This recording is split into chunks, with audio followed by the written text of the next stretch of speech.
Peace, greetings, salutations, everybody. My name is Kosi. I am your host for Joat Sndtrk. And right now, I'm being joined by the unfazed, the cool, icy, Iceman, Frozone, if you know him like that. Welcome. Welcome. I like that. Unfazed. Yeah, That's right? cool. I like that. It's a nice touch. Yeah, man. That's what I see. When I watch you, that's what I see. That's hype. That's hype. I think I've had the pleasure of being around you for a long time now, and learning from you, around you, just watching how you navigate a room, and it's very much at ease. It always seems like you can't throw anything at you that you're not prepared for. That's dope. That's dope. Yeah, Right? That's how it feels. Right?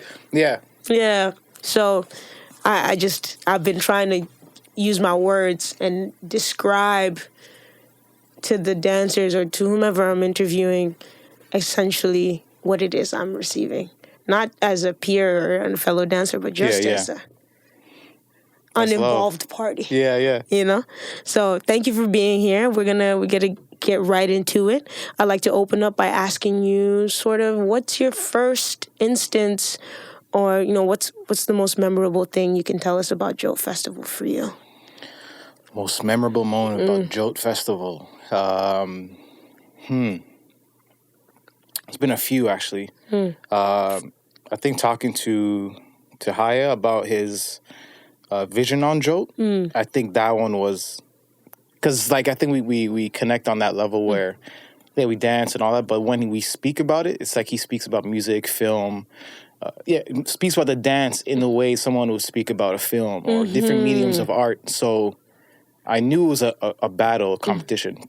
Cool. But then when he started speaking to me about his vision of it, I'm like, I was getting amped. I'm like, we ended up doing when I was doing 365 Days of Tuts, right. I had like a display of art, but he was already on that idea of having an art gallery, interactive art gallery, videos premiering, guests coming through. So it was this whole package of not just dancers, kind of like, the way I saw it is it would encourage people that if you were just a dancer, here's a new avenue for your dance to turn into art, film. So that was the beginning. Then when all the events rolled out, it just blew up. It kept adding up to the list. Of course. Yeah. I remember him telling me that vividly. Like this is what I want. Montreal was next door. I was living in Toronto still. So for sure. So it was like, okay, I can get there in 2 seconds. Let's do it. Yeah. There's something about the festival itself that's just it encapsulates what I think Montreal is about, which it offers any artist range. Yeah, well said. You can do a lot more than what you think you're capable of.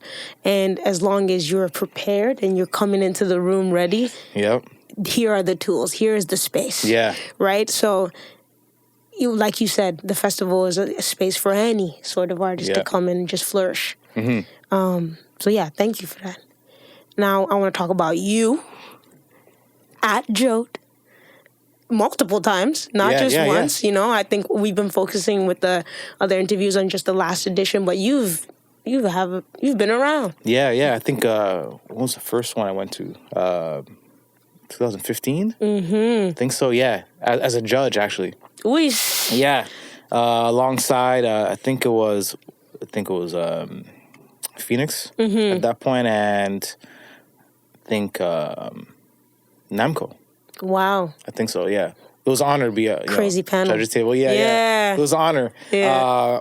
I wanted to battle. I wasn't to be honest, I didn't feel comfortable to judge. I was excited because again, in my mind, what Joat was, I didn't really care which way I was a part of it, as long as I was a part of it. So shout out to Monspot, Haya for even giving me the opportunity to judge. But seeing the battles, and I think that was the first time I saw the rules being rolled out. I'm music's bumping, everyone's engaged, everyone's screaming on stage. I'm like, you got to keep professional because you're judging. Oh man, you know what? Nah, it's fine. You can do whatever you want. Not playing, but it does inspire that. Yeah. I feel like the energy of Joat is unmatched. There's something about the way it brings people together. You're already ready to scream. It doesn't matter what the dancers do. You're just on your toes you know, like it's it's incredible. But cool. I want to talk about your dynamism.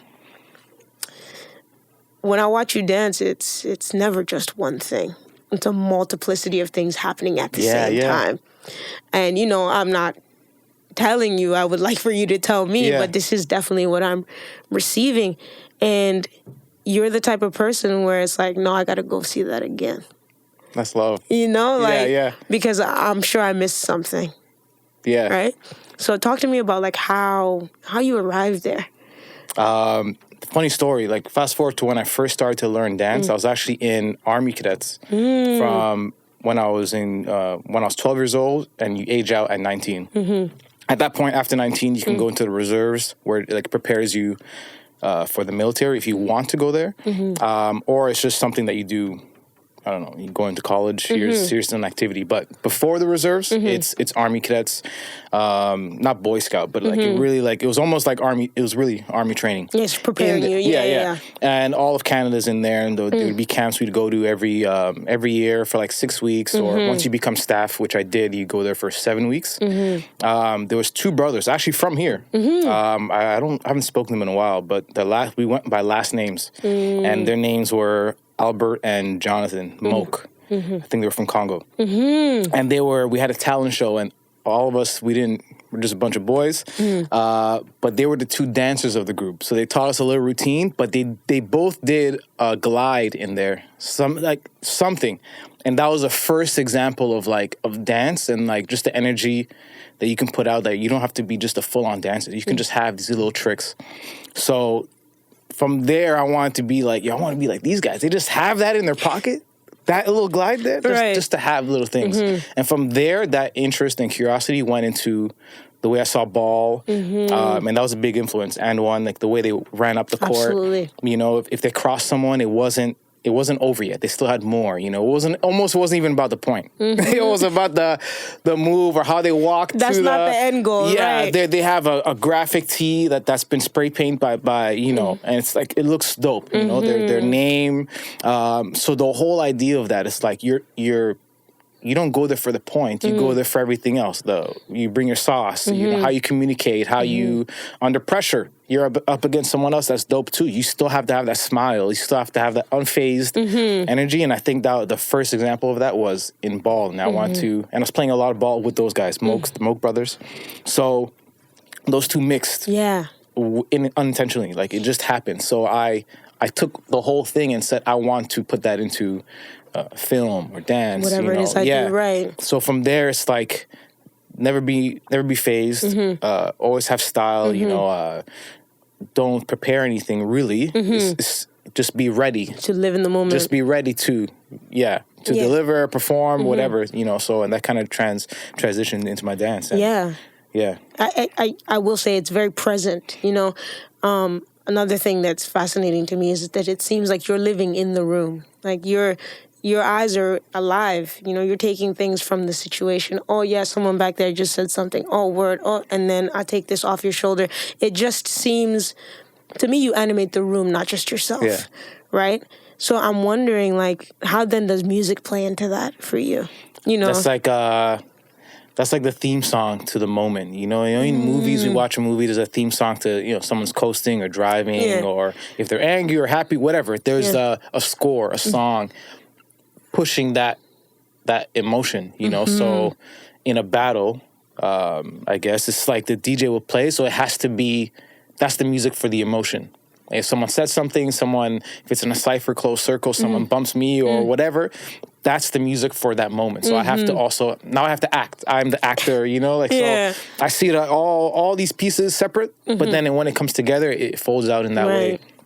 I just feel like it also puts me to the test of I have to, it's freestyle. I have to freestyle also to how people react, how the music reacts. So, Interesting. Yeah, it feels, I like the pressure of that because then I enjoy it. That's why I smile a lot too. I'm not preparing for it. If I slip, whatever. But you're going like, okay, more stimulation. More stimulation. If we're going to talk about that moment, then I get, that's more material for me to react to and then create from, you know. So absolutely. Yeah. I wonder, as a filmmaker, in your mind's eye, are you seeing yourself from different perspectives? Not really. Interesting. Because sometimes it may not look the way you think. So if you think you look a certain way and you go with that thought and then it turns out it wasn't that, then you just screw yourself over. So I'd rather not, depending on the angle, depending on how tight the shot is or how wide it is, it just changes. It depends. So I just go with how it feels, and then that's more accurate than how it will look. Unless we're actually like filming something, absolutely, and you can see, then that takes the whole assumption or like the guessing game out of the picture. But yeah, I'd rather just feel how it feels. That's fair. That's fair. We will get to discuss sort of now Mofak, Yes. making this piece of music for you. But first I want to talk about the art of rebuttal, which is something I think was clearly on display in the finals or even just throughout. Yeah. The moment I want to highlight is the tiebreaker between you and Rift. Yes. Lord. Tiebreakers? Yeah. Like 50. Multiple? Holy smokes. Right. It just felt like a time capsule. Yeah. Y'all could have kept going. We know that. Yeah. But what was on display was the art of rebuttal. And the fact that anything he gave you, you threw right back at him. But there was just a tinge of difference.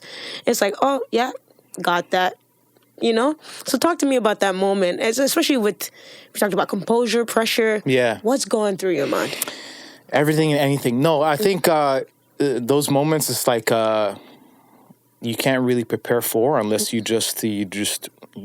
look for those things, So like that was the perfect scenario. Rift, I knew him online, but we never met. Similar styles, I guess, in terms of like he has a touch, waves, pop, like he's on paper, range, not style, not the style, the range of what he could do. It's the same, really. So, but when you add in our individual personality, it becomes different. And then we put us on stage at a battle like Joat, like there couldn't be any better moment to put us together in a competition like that. Exactly. So I think because it was laid out like that, and I never battled him before, like. Really looked at his battles, like how would I respond to him? I was just, hey, this is dope. But until I faced him, that's when this is where it's happening. Yeah, it's happening. Right. I think the jam got me hype in itself. But then when even forgot his name. What was the first round? Who did I battle in the first round? Do we remember? I'll remember. In the meantime, though, but back to Riff, that just got me hype. I think throughout the whole jam, I was getting higher and higher on this energy of, damn, there's people out to get everyone, including me. I have to be on that as well. Here we go. Yes. So when it was happening, it's like, it was easy to keep the conversation going, locked in, because he was locked in. It wasn't like he was losing energy and I'm like, okay, I got this in the bag. Let's just end this and prepare for the next round. No, it was like, it didn't feel like there was an end. It kept, like you said, it felt like we could have kept going. Absolutely. Because he was locked in, looking at me, I was looking at him. We're getting physical, close. It's like the energy's pulling you all towards each other. Yeah, you don't see the crowd. Any event, like really, you don't hear the crowd. You hear the music but there it was like, it was alive. You feel it all. Yeah. It very much felt like everything is everything, is what I like to say, where it's like there was no beginning and end between the two of you. Yeah. Like I can't remember if it was the last round, but you were from where I was standing, you were at the very end of the stage and you had already begun as he was being counted down. I thought that takes a level of confidence. You know what I mean? To go, okay, yeah, I've already begun. I don't have to wait for you to end. Yeah. I already took what I need, and I'm going. So I think that's a great example for anybody who wants to do this thing to see. Yeah. So shout out to the both of you. That was a phenomenal round. So let's talk about Mofak. Shout out Mofak. Creating this piece of music. You heard it. It's funky. Oh. It's got that bounce that is grit. Yeah. It's real grimy. How does it feel to have someone that pivotal, that monumental, making something for specifically you? I didn't take it in until right when I received it, I even listened to it yet. I'm like, oh, hold on. What is this is happening? Like this guy is, I see him as a genius. A lot of people do, you know, right. like, you know, just the way he prepares music. So now we get a chance for him to look at footage of ours and then to make music based off what he sees. So that means his years of experience, what his ears and eyes have already taken in. He's using that to, it's an honor. Like, he can't, that's it. Yeah. So right when I received the email, I'm like, oh, all right. It's relatively fast. Apparently, you know, I don't know how fast he did it, but like, apparently it was faster than even when we got it. So it was ready before that moment. So I'm like, I'm processing all of that. Right. You know, I don't know what it looks like, his process looks like, but I wasn't even thinking of me dancing to it yet. It was just the fact that this is happening. Again, fast forward to when Haya told me about what Joe was about, and here we are. Full circle. We're a full circle of it's not, we didn't dance yet. Here is the process of taking footage, or Mofac taking footage and making music out of it, and then we get to watch. Even that, the fact that this platform allows that to happen, I'm Absolutely. like, yeah, for me, stuff like that gets me amped, you know? And like, I'm a part of something bigger than myself. I'm a part of we're all part of it, you know? So no, for sure. Yeah, it got me amped. Then I heard it. I was like, oh. No, that's different. I texted him right away. I'm like, yo, listen. I don't even think I said words. Yeah, I just put exclamation marks and I said, yeah.